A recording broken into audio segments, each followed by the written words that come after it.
You're listening to Luso Canada Podcast, writing history together.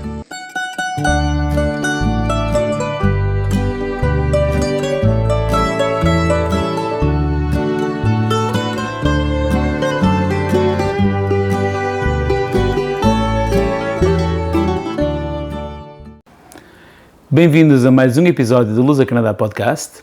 Este é um episódio especial que foi gravado em Winnipeg, onde tive a oportunidade de falar com o Sr. Manuel Felgueiras, que é o atual Presidente da Assembleia da Luso Canadian Club, que é um clube de futebol baseado em Winnipeg, formado em 1973.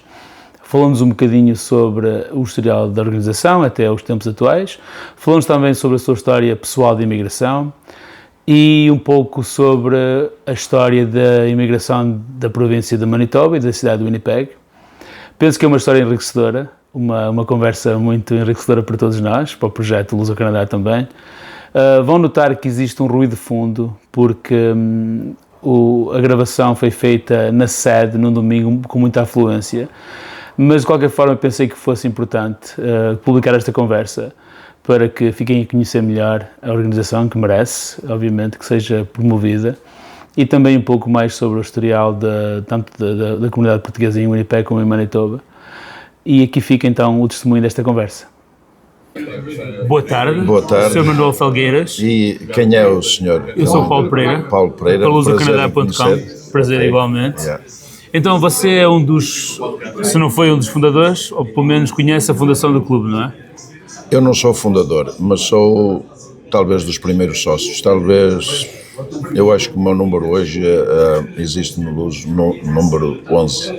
Não sou, o Luso foi fundado por 10 fundadores, está dentro dos estatutos do Luso. Hoje não posso recolher meia dúzia deles. Manuel Fernandes,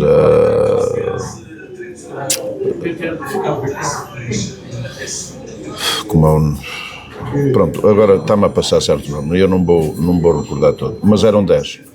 E isto foi formado, havia um bar que era chamado Carabela Bar, que existia na corna da William, com a Sherbrooke. E o dono desse bar era chamado Carlos Miranda, que hoje aposentou-se para Alberta e foi o primeiro presidente que existiu do Luso. E então ele, com mais 9 indivíduos, formaram o Luso Canadian naquela altura, que foi no vencimento desse bar dele. E a equipa foi formada, porque isto foi... Isto quando? Em 73? Em 1972 para 73. Foi na época de 73, exatamente, de Brown, que se montou a equipa de futebol. E isto foi só para um efeito.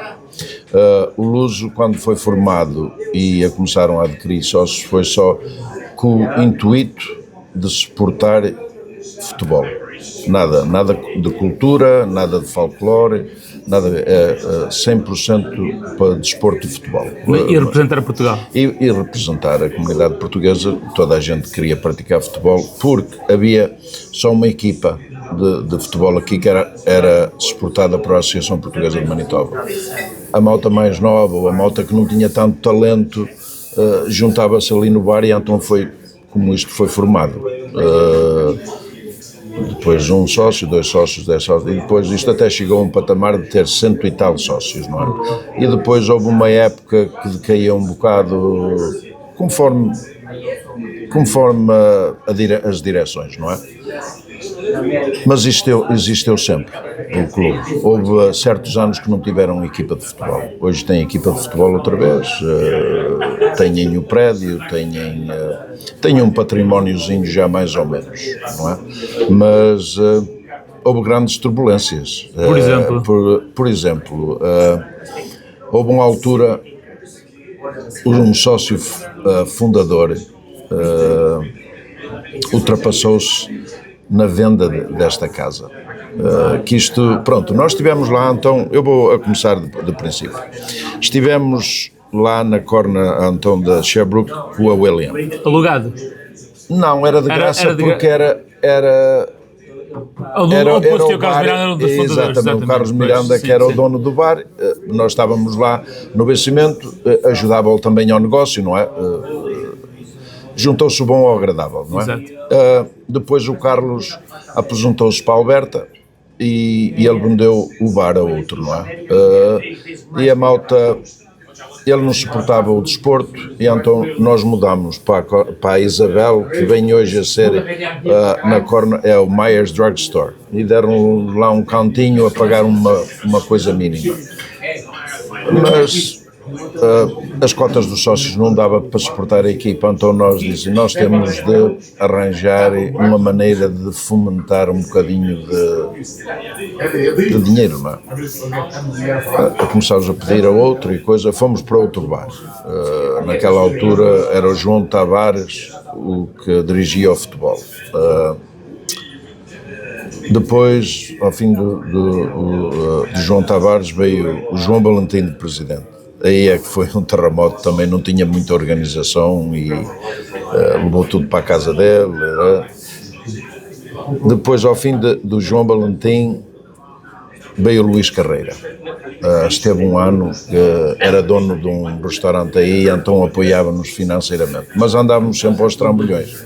Depois, então, o homem que tomou isto de peito foi o Zé Furtado. Encontrou um sítiozinho na Logan e montámos lá um barzinho. Havia um ou dois indivíduos reformados, o Farpelha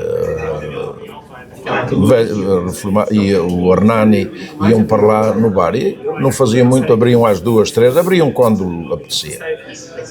E então quando o Furtado entrou, diz, não, nós íamos fazer uma coisa melhor. Juntou-se lá uns dinheirinhos, viemos para aqui, alugámos aqui, este prédio era dividido em 3.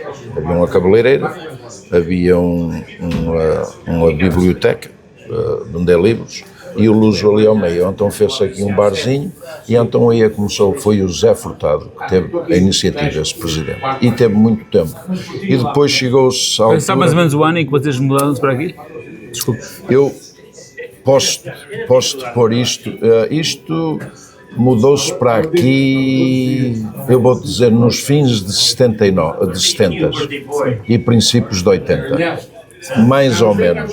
Eu datas fixas tinha de realmente aprofundar-me nisto. Eu posso, ano menos ano, dar-te mais ou menos uma data. E depois o Zé Furtado chegou a uma certa altura que já havia poder financeiro para adquirir o prédio. E então foi quando entrou um presidente que, como fundador, atravessaram-se à frente. E esse presidente assinou com esse fundador e compraram à frente do Luso, que nós estávamos aqui 5 indivíduos para fazermos a oferta. E nós esperámos. O dono do prédio nunca mais apareceu. E o Zé Furtado, então esse que era, ele era real estate agent, telefonou ao dono, não, o prédio já está vendido, ao presidente do Luso. Isso foi um caos, até toda a gente ficou, quer dizer, não tomaram medidas, mereciam qualquer um deles ser vetado, porque depois isto foi um dilema, isto foi vendido, esse indivíduo que foi fundador, nem depois ao Luso reverteu a vender ao Luso, porque depois entrou um homem aqui, o Zé Furtado depois aposentou-se e entrou um rapaz que é chamado Martinho Medeiros, que foi a âncora do Luso. Hoje é o Luso que está aí, tem este património, é devido a esse indivíduo, ao Martinho Medeiros, que foi o presidente que esteve aqui durante talvez 20, 25 anos. E então esse indivíduo é que aproximou porque esse fundador depois, em vez de vender o prédio ao Luso, vendeu a outro indivíduo, que era até... Esse indivíduo que comprou até era para trazer para aqui a Casa do Minho, que era um Hermes, não sei o último nome dele. E depois o Luso continuou a pagar renda a esse Hermes, e depois o Hermes quis vender e esse Martinho e 3 ou 4 sócios, eu incluído, comprámos o prédio e o Martinho acabou por pagar a hipoteca do prédio, a esse Hermes. E hoje está pago, o prédio está pago, gera gera bom ambiente e finanças para suportar a equipa de futebol, têm dinheiro em caixa, mas o ano que foi fundado, perante 10 fundadoras, chegou a ter um grande número de sócios elevado, passava dos 100. Hoje não tem, talvez 50, 60, mas talvez um bocadinho mais focado e depois desse Martinho entrou outro rapaz que também trabalhou aqui arduamente, que foi o João Clemente, não, João, não, olha, o último nome dele, não sei. Depois veio essa coisa do Cova, teve aqui o João teve problemas de coração, entrou o vice-presidente que vinha a ser o Manuel Galvão. Tivemos uma Assembleia Geral aqui há 2 anos, mudámos os estatutos, que isto era um termo da presidência de 2 anos, mudou para 4, apresentar contas de 2 em 2 anos e eleições de diretivos de 4 em 4 anos. A minha envolver-me foi esse Martim que me envolveu aqui há uns 25 anos para fazer parte da Assembleia Geral. E eu sou o Presidente da Assembleia Geral, contribuí tanto tempo voluntário como financeiro desde o dia 1 daqui e a equipa de futebol que eu suporto é o Luso Caneirense, e o Luís hoje, que é o Luís Abreu que é o Presidente e o José Vieira é o Vice-Presidente, estão a fazer um trabalho estupendo e espero que eles continuem e é a história que eu sei, só se quiseres perguntar mais alguma coisa. O que é que distingue o Luso Canadian do resto das associações aqui em Winnipeg? É muito simples. O Luso é 100% dos estatutos do Luso, não interfere com nada das outras organizações. O Luso é só para futebol. Eu sei que outras associações têm equipas de futebol também e nada, mas o Luso não interfere em nada cultural, nada folclore, é um meio para os sócios do Luso vir aqui, beber um cafezinho, beber desporto nas TVs e se quiserem ver a equipa de futebol, muito bem, mas não interfere em nada de mandar vir um artista ou nada de cultura, nada de folclore. O Luso é 100% para o desporto, para o futebol. Presumo que no início os atletas eram maioritariamente ou na sua totalidade portugueses ou descendentes? A maior parte. Ainda hoje, se houver alguém, eles não querem, porque hoje é como tudo, é tudo monetariamente, não é? Há aí uma equipa qualquer que é um bom jogador português, seja italiano, há sempre aquela equipa que pode mais um bocadinho e entaixe-nos a ir, não é? Mas se for português e quiser jogar 100%, é apoiado por Luso. Muito bem.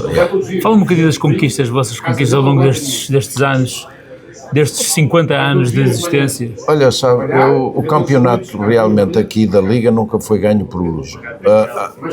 Ao alto nível, ganharam campeonato de 4ª, 3ª, 2ª, 1ª divisão. Da Premier, nunca, mas ganharam a taça de Manitoba da Premier, que foi um grande evento e foram representar Manitoba a BC, acho que isto foi em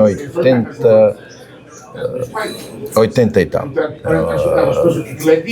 Um rapaz que esteve muito tempo à frente do desporto aqui, tanto como treinador como coisa, foi um João Almeida, muito tempo. Um rapaz que jogou sempre aqui desde que veio das ilhas, que a camisola dele até está pendurada lá onde tem o jogo das cartas, foi o Fernando Sousa, número 8, meio calmo. Ganharam vários torneios, tanto aqui locais como em Thunder Bay, que era um grande torneio, vinham equipas da América e tudo, mas o Luso teve sempre uma equipa competitiva. Não era aquele poder financeiro para intensar aqueles altos jogadores que os ponham um bocadinho acima da média. Mas a nível aqui da cidade e da província, o maior efeito foi ganhar o torneio Estrenal, que era muito competitivo, vinham equipas de todo lado, o torneio de Thunder Bay e a taça de Manitoba. Ganharam a taça de Manitoba. Muito bem. Yeah. Então aqui, em termos de sustentabilidade, o clube, por aquilo que me disse, tem meios suficientes para se manter? Hoje em dia 100%. 100%. E evoluir mais. Evoluir talvez a outro patamar. Até a chegar a um patamar de poder adquirir esses outros troféus, não é? Com boa direção, bom managimento de finanças, não pode ser à balda. Entraram como nós tivemos antigamente, um gajo andava à procura da bandeira do Luso, não sabia de onde estava, ou as atas, pronto, esse indivíduo deu-se assim, eu sou presidente do Luso, posso fazer o que quero, não é? E aconteceu quando não havia nem eira nem beira, o Luso andava aí na garagem de um, ao fim do jogo, na garagem do outro, até adquirir isto, mas foi com grande turbulência que chegou a este ponto. Não foi assim. Não foi assim, fácil. Liso. Não foi caminho fácil. Não. E hoje chegou é como eu digo, um dos indivíduos, muitos, não é? Mas um dos inimigos-chave de hoje, estar em cima, é chamado Martinho de Medeiros. Ele dedicou-se a isto com coração e alma e pronto, levou avante, criou esta propriedade que está hoje. Para as pessoas conhecerem assim melhor, fala-me só muito rapidamente, resumidamente, sobre quando chegou ao Canadá, de onde é que vem? Você é originário de onde em Portugal, desculpe? Eu sou do Norte, eu sou do Conselho, Minho, Braga em geral, é a cidade mais próxima de onde, e eu nasci em Bouros Santa Maria, Conselho de Amares, emigrei para o Canadá em 1968, com a 5ª classe. Para o Winnipeg? Para o Winnipeg, para esta grande cidade de Winnipeg. O meu pai, por a simples razão, era o meio de onde havia trabalho naquela altura, não é? Quase muitos que emigraram radicaram-se em Montreal, Toronto, Ontário, porque, cidades maiores. E quem veio para aqui foi para o meio de trabalho. De princípio foi para a Inco, Thompson, que foi quando o meu pai veio, nos 60. E depois foi as barragens. E depois a malta, muita malta que eu conheço, depois também saíram daqui e foram para a Alberta. Hoje a comunidade da Alberta, hoje não havia lá ninguém. E eu conheço dezenas de pessoas que foram para a Alberta, tudo por causa do óleo, não é? E os que ficaram como eu, não é? Eu comecei a fazer a vida aqui, teve um bocadinho de escola aqui, casei com uma rapariga portuguesa, não é? Oriunda dos Açores, mas tinha aqui os pais, depois os meus irmãos também vieram para aqui, as raízes começaram a ficar cada vez maior. Também teve aquele sonho de ir um dia para trás para Portugal, cheguei lá a ter casa, carro e tudo, mas as filhas começaram a crescer e pronto, e acabou. E é o Winnipeg, ou bom ou mau é o que nós... O sonho de regressar já não existe? Não. E sou parte do Luso só num intuito que gosto de futebol, adoro futebol, apoio a comunidade em geral de futebol. Já fez parte da Associação Portuguesa do Desporto, quando não havia desporto aqui no Luso, o Martinho estava naquele intuito de pagar a propriedade, estava mais focado em pagar a propriedade e não ter tanta responsabilidade. E é o que me faz ser. Naquela altura joguei um ano no Luso quando podia ainda correr, quando eles jogavam numa divisão mais inferior, acho que era na 3ª ou 4ª divisão. E depois, conforme o progresso das divisões vão, uns têm de ficar do lado e dar o lugar aos que têm mais talento e são mais novos. mas sempre fiz parte do Luso, Muito bem. desde 1970. Resumidamente, como foi a evolução da comunidade para si? Você viu a comunidade desde os anos 70, desde os anos ok, você era um jovem ainda, uma criança quando chegou, não é? Mas daquilo que se lembra, a evolução da comunidade, o que é que me tem a dizer sobre isso? A comunidade cresceu? Estou muito desapontado. Sim. A nossa comunidade cresceu bem. Cresceu em números, mas não cresceu economicamente, até de repente cresceu, porque houve aí indivíduos, grandes indústrias que fazem milhões de dólares, não é? Mas... E em cultura também, que a Casa do Minho hoje é uma casa muito maior, a Associação Portuguesa, então fora. Mas não há cantinhos assim como hoje o Luso está a fazer. Não há aí um bom restaurante para se comer, não há uma boa padaria, não há, porque isto evoluiu. Nos anos 70, e eu não sei o que é que foi da malta que saiu a fria, porque os filhos desses indivíduos que tinham esses negócios escolheram outros meios, em vez de continuar a legacy dos pais, não. Uns são professores, outros são mecânicos, outros andam a trabalhar de pai picas. Então você está-me a dizer que nos anos 70 e 80 havia vários estabelecimentos comerciais para servir a comunidade e hoje em dia já não existe. Esta rua era houve uma certa altura que eles queriam dar o nome de o Pequeno Portugal, que havia, chegámos a ter 3 peixarias, 3 padarias, 2 ou 3 restaurantes com grande renome, mercearias, chegamos a ter 5 ou 6 mercearias. Hoje temos 2 e num ponto que eles têm de botar a mão, num alargo muito mais, que é uma coisa quase só para conveniência. E a malta nova está aí, e a malta que gosta da nossa culinária, a malta que gosta de tudo que é dentro de uma casa portuguesa, e não há nada. Você acha que a comunidade apoiaria um projeto desses, ou já ultrapassou? Não sei, deixa-me confuso, porque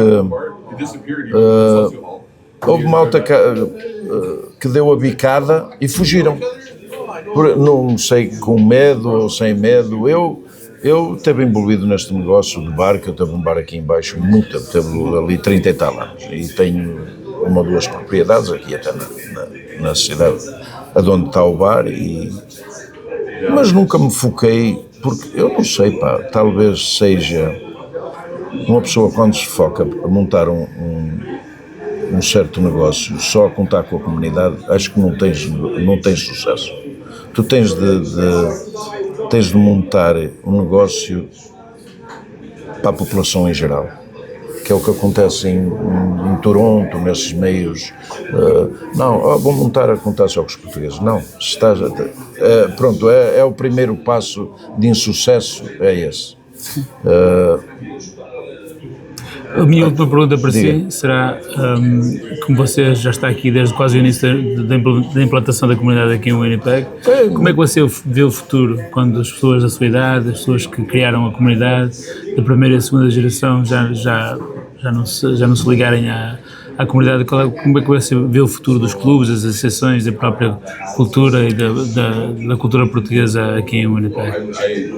Eu não vejo com bons olhos, porque ainda íamos a qualquer evento. Os pais tentam integrar os filhos nos ranchos, mesmo em voluntário, mas depois fogem.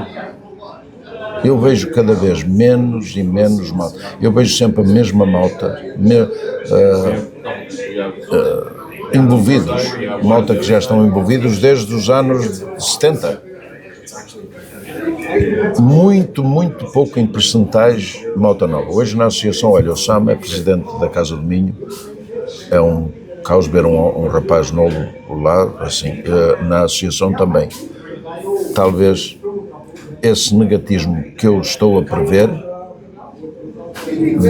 olha, eu seja castigado, eu acho que eu queria estar errado. Eu próprio gostava que mais malta nova se envolvesse. Não é que os pais não tentem. E não é que... E eu vou dizer, e eu vejo por as minhas netas e a minha família, isto é tudo derivado a esta coisa eletrónica. Veio facilitar muita coisa, mas também veio prejudicar muita coisa.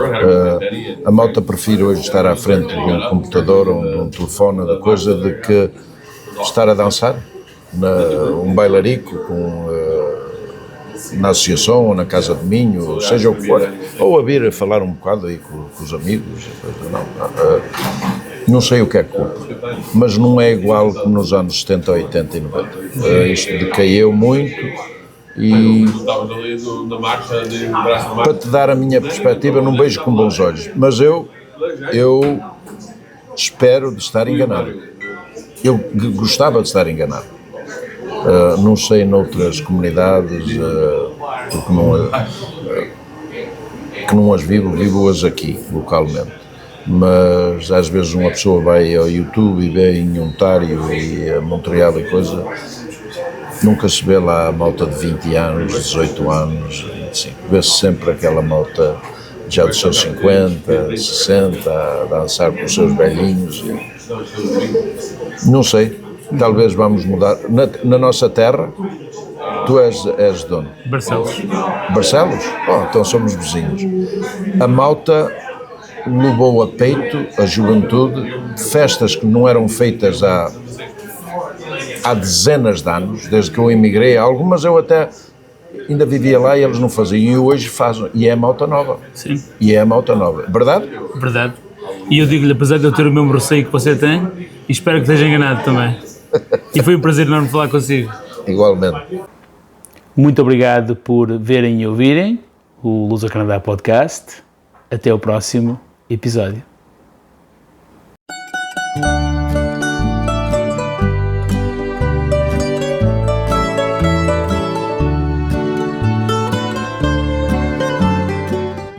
Thanks for listening to Luso Canada Podcast.